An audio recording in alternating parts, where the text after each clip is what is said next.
So hopefully you enjoyed Flatland. And that talked about different dimensions. In fact, the world they lived in was a two-dimensional world. As he went through his dream, he talked to people that were 0 dimensions, 1 dimensions, 2 dimensions, and even went as far as 3 dimensions. They even discussed the possibility of 4 dimensions. So we're going to be talking about our world in 2 and 3 dimensions in this unit. We're looking at perimeter, area, and circumference. Possibly one of the most important things about geometry that actually gets used in the real world. So let's look at some simple things today, starting with perimeter and circumference, things you already know about. So since we're going into this world, let's define dimensions to start off with, okay? Dimensions are a measurement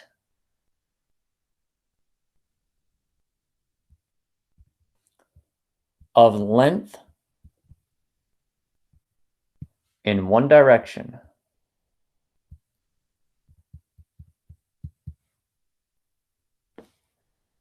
Each dimension measure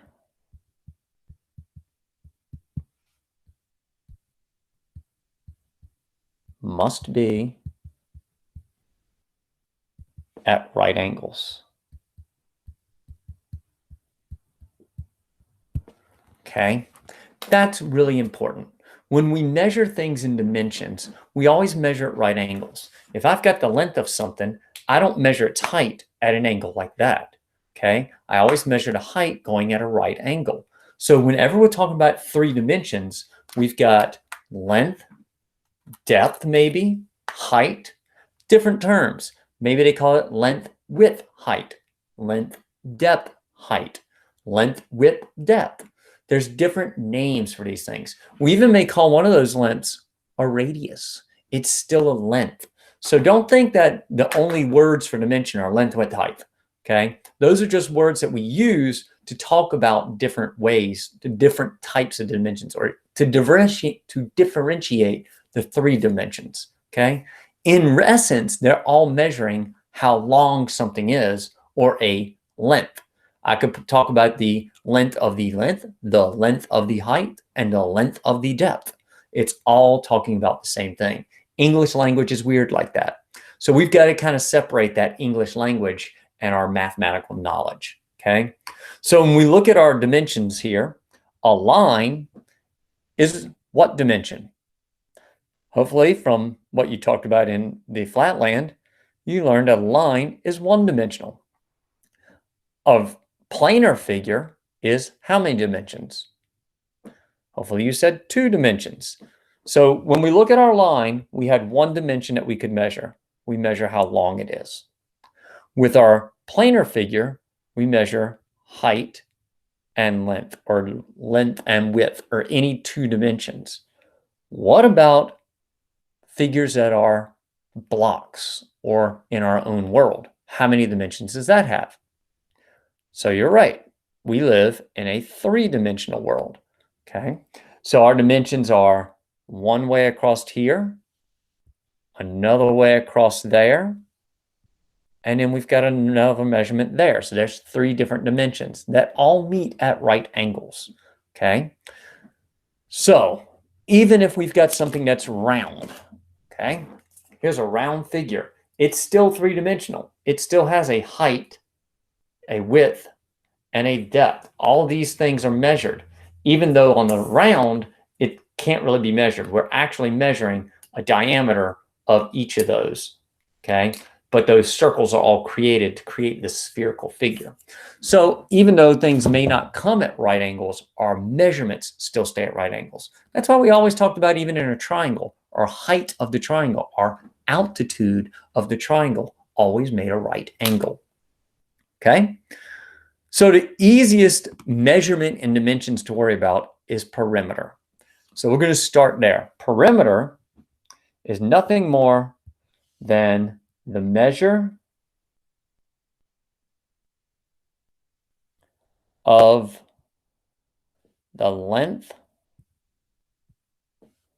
around a 2-dimensional figure. Okay, so Even though it's a 2D figure, perimeter actually measures a one-dimensional measurement because it's measuring a full length, a single measurement, even though the figure has 2 dimensions to it.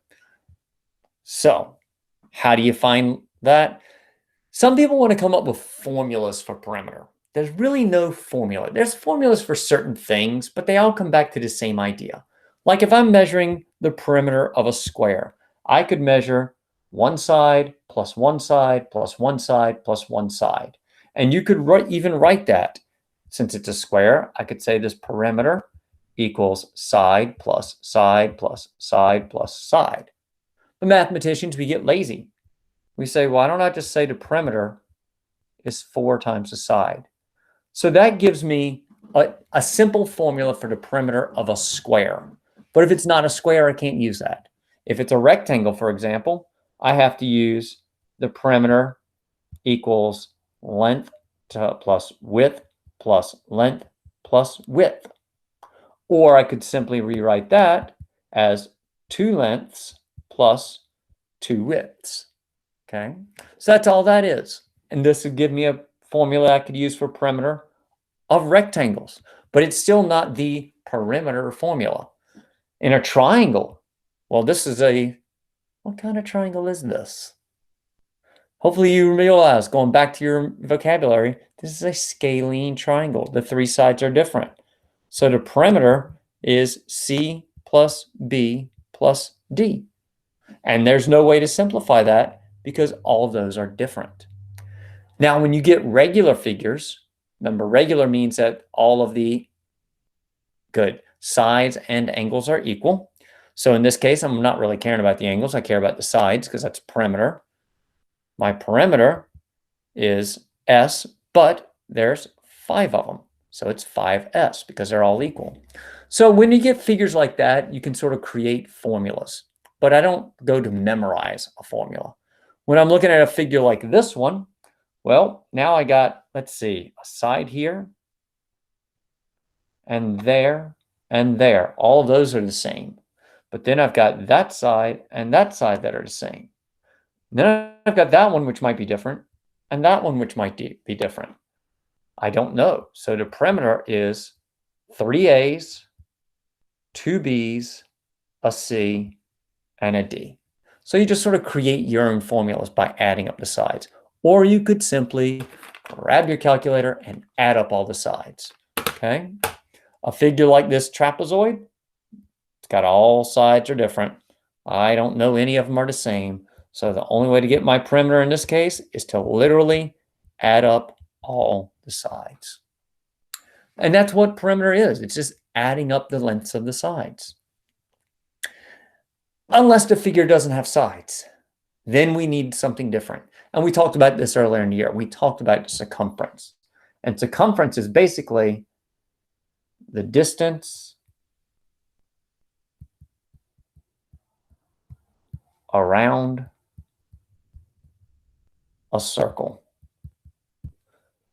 Or you could say it is the perimeter of a circle. Okay, another reason we don't use the term perimeter for circles is because by definition, perimeter means adding up the sides. And since a circle doesn't have sides, mathematicians are like, well, you can't do that. So they create a new term, circumference, that really does mean the perimeter of a circle. We talked earlier in the year about our circumference formula. The circumference, circumference, and we said there were 2 different ways to write this.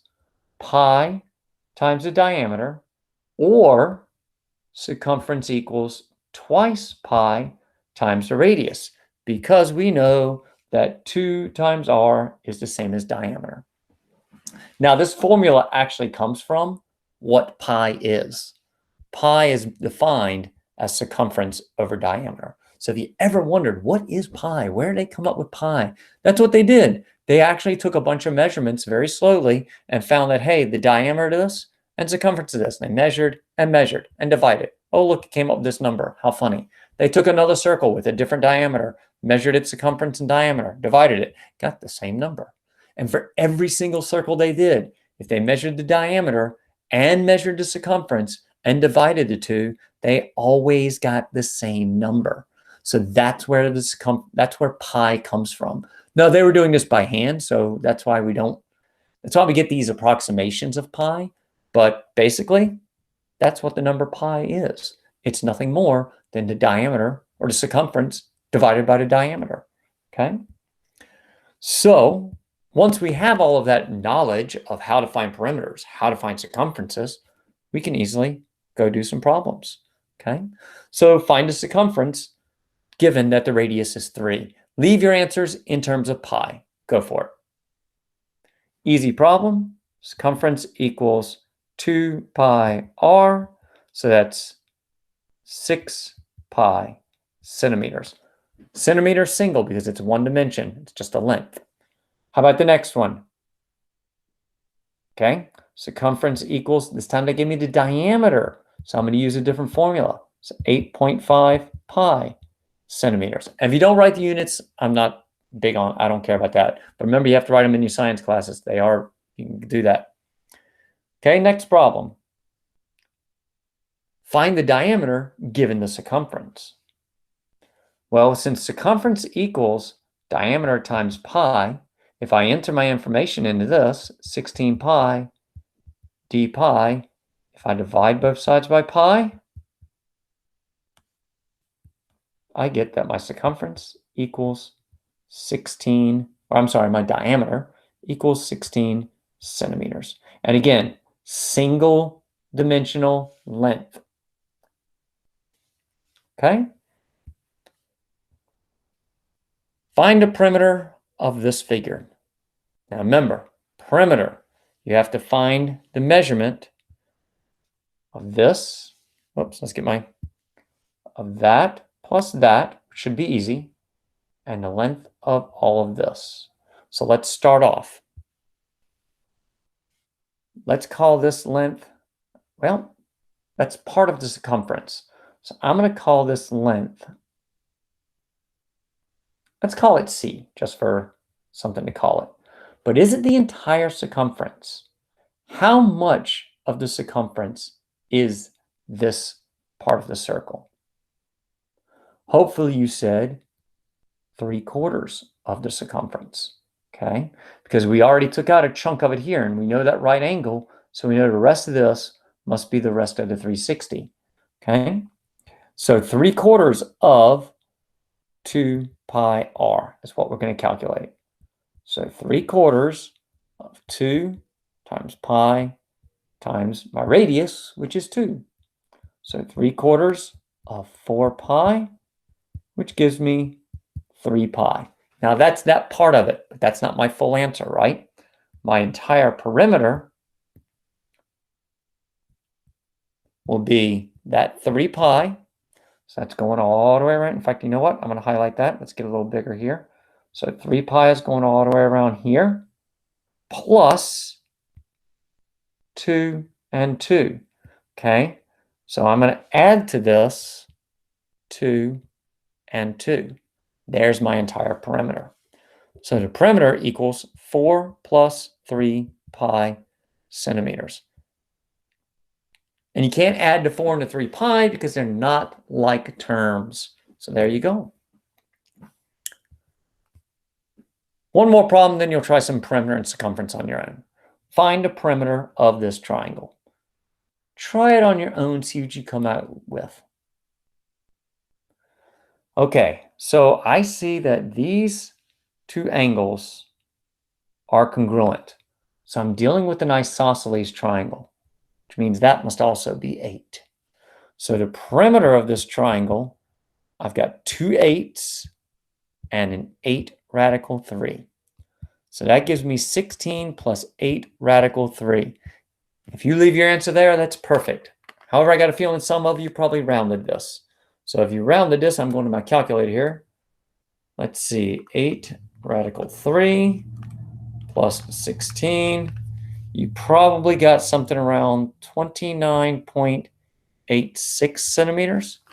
But they didn't say round. Okay, be careful of that. So the correct answer, because I didn't say round, is there.